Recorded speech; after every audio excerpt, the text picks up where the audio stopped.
Wednesday marks the 50th anniversary of the day that Lyndon Johnson signed the Civil Rights Act, a turning point in the struggle for equal rights, and a struggle that Americans had followed on the evening news broadcasts of the new medium television. That is our Face the Nation flashback.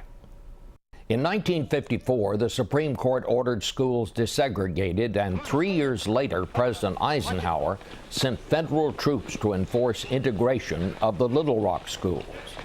But it wasn't until a year after that the first African American, the head of the NAACP, appeared on Face the Nation. Roy Wilkins, Face the Nation.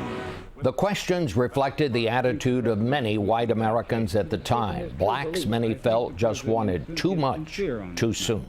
Why this great haste on your part? Because it's too long, because there are 2 million Negro children, each one of which, at the end of each segregated school year, is being denied an opportunity to prepare properly for life. The movement gathered momentum in the 60s as we saw the horror of the police dogs in Birmingham. As a young reporter, I saw the violence at Ole Miss when James Meredith became the first African American to enroll there. Face the Nation played host to the strongest advocates and those just as determined to stop the movement. After demonstrators were severely beaten in Selma, Alabama in 1965, Governor George Wallace argued it could have happened anywhere.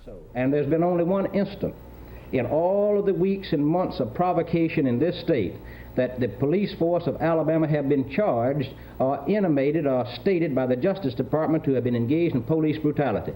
I do think that that's a very good exemplary record for the Alabama state troopers.